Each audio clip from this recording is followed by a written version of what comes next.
ಒಳ್ಳೆಯ ಮನುಷ್ಯರಿಗೆ ದೇವರು ತುಂಬ ಪರೀಕ್ಷೆ ಮಾಡುವನು, ಆದರೆ ಸದಾ ಅವನ ಜೊತೆ ಇರುವನು. ಕಷ್ಟ ನಷ್ಟದಲ್ಲಿ ಬಿದ್ದಾಗ ಎತ್ತಿ ಮುಂದಕ್ಕೆ ಸಾಗಿಸುವನು ಮತ್ತು ಕೆಟ್ಟ ಮನುಷ್ಯರಿಗೆ ತುಂಬ ಕೊಡುವನು, ಆದರೆ ಯಾವತ್ತೂ ಅವನ ಜೊತೆ ಇರಲಾರ. ಅವನು ಕರ್ಮದ ಫಲ ಅನುಭವಿಸಲೇಬೇಕು. ಸಣ್ಣದಾದ ಕತೆ. ಒಬ್ಬ ಬಡ ವ್ಯಕ್ತಿಯ ಕತೆ. ಒಬ್ಬ ಬಡ ವ್ಯಕ್ತಿ ನದಿ ತೀರದಲ್ಲಿ ಮೀನು ಹಿಡಿಯುತ್ತಿದ್ದ. ಅವನ ಅದೃಷ್ಟ ಚೆನ್ನಾಗಿತ್ತು. ಮೀನು ಹಿಡಿಯುತ್ತಾ ತುಂಬ ದೊಡ್ಡ ಮೀನು ಹಿಡಿದ. ತಾಜಾ ಮೀನು ಹಿಡಿಯುತ್ತಿದ್ದಾಗ ಇದನ್ನೆಲ್ಲವನ್ನು ಬೇರೊಬ್ಬ ವ್ಯಕ್ತಿ ನೋಡಿದ. ಅವನಿಗೆ ಒಂದು ಮೀನು ಕೂಡ ಸಿಗಲಿಲ್ಲ. ಅಸೂಯೆಗೊಂಡ. ಅವನ ಕೈಯಿಂದ ದೊಡ್ಡದಾದ ಮೀನನ್ನು ಕಸಿದುಕೊಂಡ. ಬಡ ವ್ಯಕ್ತಿಯ ಕೈಗೆ ಬಂದ ದೊಡ್ಡ ಮೀನು ಕಸಿದುಕೊಂಡಾಗ ಕೇಳಿದ, ಯಾಕೆ ಹೀಗೆ ಮಾಡುತ್ತೀರಿ? ಆ ವ್ಯಕ್ತಿ ಕೋಪದಿಂದ ಹೇಳಿದ, ಹೊರಟು ಹೋಗು, ನನಗೆ ಕೊಡು ಇದನ್ನು. ತನ್ನ ಶಕ್ತಿಯನ್ನು ತೋರಿಸಿದ. ಮೀನನ್ನು ಕಸಿದುಕೊಂಡ. ಮುಂದಕ್ಕೆ ಹೋಗಲಾರಂಭಿಸಿದ. ಬಡ ವ್ಯಕ್ತಿಯ ಕಣ್ಣಲ್ಲಿ ನೀರು ಬಂತು. ಅವನು ಏನು ಮಾಡಲಾರದೆ ನಿಸ್ಸಹಾಯಕನಾಗಿ ಮೇಲಕ್ಕೆ ನೋಡುತ್ತಿದ್ದ. ಈಗ ಮೀನು ಜೀವಂತವಾಗಿತ್ತು. ಸ್ವಲ್ಪ ಮೀನು ಅವನ ಬೆರಳನ್ನು ಕಚ್ಚಿತು.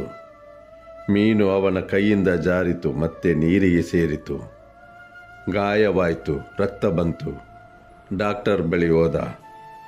ಡಾಕ್ಟರ್ ಬೆರಳಿಗೆ ಬ್ಯಾಂಡೇಜ್ ಮಾಡಿದರು. ಡಾಕ್ಟರ್ ಹೇಳಿದರು, 3 ದಿನದ ನಂತರ ಬನ್ನಿ, ಗಾಯ ಹೇಗಿದೆ ನೋಡುತ್ತೇನೆ. 3 ದಿನದ ನಂತರ ಡಾಕ್ಟರ್ ಬಳಿ ಹೋದ.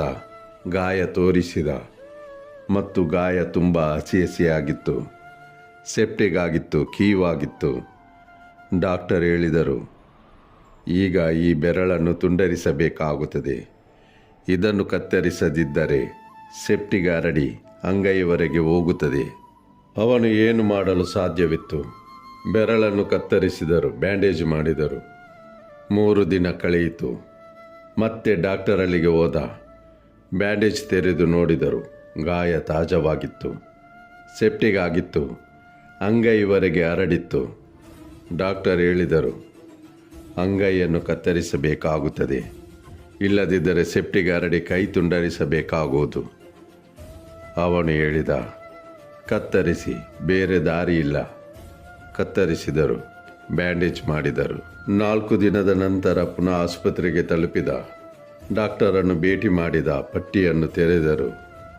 ಗಾಯ ಹೇಗೆ ಇತ್ತೋ ಹಾಗೇ ಇತ್ತು. ಕೀವಾಗಿತ್ತು, ಸೆಪ್ಟಿಕ್ ಆಗಿತ್ತು, ಮೊಣಕೈವರೆಗೆ ಹರಡಿತ್ತು. ಡಾಕ್ಟರ್ ಹೇಳಿದರು, ಮೊಣಕೈವರೆಗೆ ಕತ್ತರಿಸಬೇಕಾಗುತ್ತದೆ, ಇಲ್ಲದಿದ್ದರೆ ಸೆಪ್ಟಿಕ್ ಹರಡಿ ಇಡೀ ಕೈ ತುಂಡರಿಸಬೇಕಾಗುವುದು.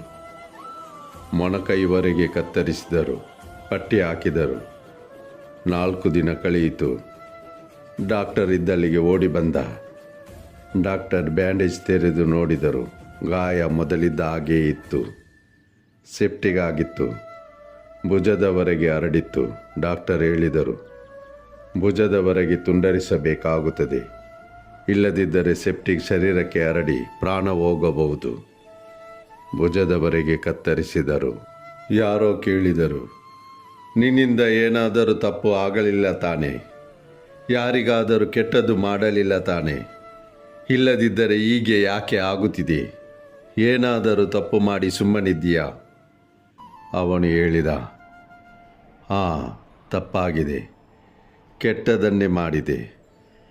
ಯಾರೋ ಶ್ರಮಪಟ್ಟು ಹಿಡಿದ ಮೀನಿಗೆ ಕೈ ಹಾಕಿದೆ. ಪರಿಶ್ರಮ ಅವನದ್ದು ಆಗಿತ್ತು, ನಾನು ತಿನ್ನಲು ಬಯಸಿದ್ದೆ. ಆ ವ್ಯಕ್ತಿ ಹೇಳಿದ, ಹೋಗು, ಹುಡುಕು, ಕ್ಷಮೆ ಕೇಳು. ಅವನು ಹೋದ ಹುಡುಕಲು.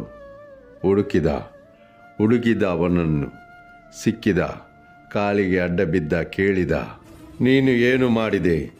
ತಂತ್ರ ಮಂತ್ರ ವಿದ್ಯೆ ಬರುತ್ತಿದೆ ನಿನಗೆ, ಅದನ್ನು ನನ್ನ ಮೇಲೆ ಪ್ರಯೋಗಿಸಿದೆಯಾ? ಏನು ಮಾಡಿದೆ ನನಗೆ? ಏನಾದರೂ ಶಾಪ ಕೊಟ್ಟೆಯಾ? ಇಲ್ಲ ಕೆಟ್ಟದನ್ನು ಬಯಸಿದೆಯಾ? ಬಡವ ಹೇಳಿದ, ನಾನು ಏನೂ ಮಾಡಲಿಲ್ಲ. ನನಗೆ ತಂತ್ರ ಮಂತ್ರ ಯಾವುದೂ ತಿಳಿದಿಲ್ಲ. ನಾನು ಬಡವ. ನನ್ನಲ್ಲಿ ನಿನ್ನಷ್ಟು ಶಕ್ತಿ ಇಲ್ಲ, ಧೈರ್ಯ ಕೂಡ ಇಲ್ಲ. ನಾನು ಅಸಹಾಯಕ. ಆದರೆ ಯಾರಿಗೆ ಯಾರೂ ಇಲ್ಲದೇ ಇದ್ದಾಗ, ಎಲ್ಲರೂ ದೂರ ಮಾಡಿದಾಗ ಅವರಿಗೆ ಭಗವಂತ ಮಾತ್ರ ಆಸರೆ. ನನಗೆ ಅವನ ಬಿಟ್ಟರೆ ಯಾರಿದ್ದರೆ ಹೇಳು. ಮೇಲೆ ನೋಡಿದೆ, ಹೇಳಿದೆ, ಹೇ ಭಗವಂತ, ಅವನು ತನ್ನ ಶಕ್ತಿಯನ್ನು ತೋರಿಸಿದ. ಈಗ ನೀನು ನಿನ್ನ ಶಕ್ತಿಯನ್ನು ಅವನಿಗೆ ತೋರಿಸು. ನನ್ನ ಪ್ರಭು, ನನ್ನ ದೇವರು ನಿನಗೆ ತನ್ನ ಶಕ್ತಿಯನ್ನು ತೋರಿಸಿದ. ಈಗ ಅದನ್ನು ಅನುಭವಿಸಲೇಬೇಕು. ಕರ್ಮದ ಫಲ ಅನುಭವಿಸಲೇಬೇಕು. ಕತೆ ತುಂಬ ಸಣ್ಣದು, ಆದರೆ ದೊಡ್ಡ ಪಾಠವನ್ನೇ ಕಲಿಸುತ್ತಿದೆ. ನಾವು ಒಳ್ಳೆಯದು ಮಾಡಿದರೆ ನಮಗೆ ಒಳ್ಳೆಯದೇ ಆಗುವುದು. ಹೇಗೆ ಕರ್ಮ ಮಾಡುತ್ತೇವೆ ಹಾಗೆಯೇ ಫಲ ದೊರಕುತ್ತದೆ.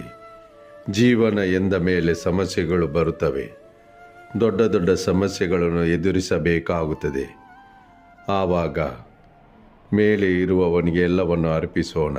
ಜೀವನದ ಕಷ್ಟ, ಸಂಕಷ್ಟ, ನಷ್ಟಗಳನ್ನು. ಗೆಲುವು ನಿನ್ನ ಕೈಯಲ್ಲಿದೆ, ಸೋಲು ಕೂಡ ನಿನ್ನ ಕೈಯಲ್ಲಿದೆ. ಸಾಕು, ಇದನ್ನೇ ಜಪಿಸುತ್ತಾ ಇರೋಣ. ಎಲ್ಲವೂ ಸುಲಭವಾಗುವುದು, ಸರಿಯಾಗುವುದು. ಜೀವನದಲ್ಲಿ ಎಲ್ಲ ದಿಕ್ಕುಗಳಿಂದ ಸಮಸ್ಯೆಗಳು ಬಂದಾಗ ಹೃದಯದಿಂದ ಮೇಲೆ ಇರುವವನನ್ನು ನೆನೆದರೆ ಚಮತ್ಕಾರವು ನಡೆಯುವುದು. ಅವನು ಯಾವತ್ತೂ ಯಾರಿಗೂ ಕೆಟ್ಟದ್ದು ಮಾಡುವುದಿಲ್ಲ, ಒಳ್ಳೆಯದನ್ನೇ ದಯಪಾಲಿಸುತ್ತಾನೆ. ಈ ಕತೆ ಇದೇ ಮೆಸೇಜ್ ನೀಡುತ್ತಿದೆ.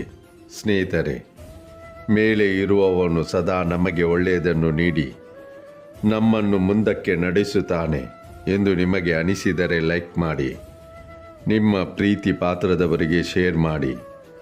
ಸದಾ ಒಳ್ಳೆಯ ಕರ್ಮ ಮಾಡಲು ಪ್ರಾರಂಭಿಸೋಣ. ಮೇಲೆ ಇರುವವನ ಆಶೀರ್ವಾದದಿಂದ, ನಿಮ್ಮವರ ಪ್ರೀತಿಯಿಂದ, ನಿಮ್ಮ ಆತ್ಮವಿಶ್ವಾಸದಿಂದ ಪ್ರಯತ್ನಿಸಿ ಗೆಲುವು ನಿಮ್ಮದಾಗಿಸಿ. ಈ ಜಗತ್ತು ನಿಮ್ಮನ್ನು ಹಿಂಬಾಲಿಸುವಂತೆ ಮಾಡಿ. ನಮ್ಮ ಚಾನೆಲ್ ಸಬ್ಸ್ಕ್ರೈಬ್ ಮಾಡದವರು ಸಬ್ಸ್ಕ್ರೈಬ್ ಮಾಡಿ. ನಿಮ್ಮ ಬೆಂಬಲವೇ ನಮ್ಮ ಶಕ್ತಿ. ನಿಮ್ಮ ಭೇಟಿ ಮುಂದಿನ ಕಥೆಯೊಡನೆ. ಅಲ್ಲಿಯವರೆಗೆ ನಿಮ್ಮ ಕಾಳಜಿ ವಹಿಸಿ. ಸದಾ ನಗುನಗುತ್ತಾ ಇರಿ.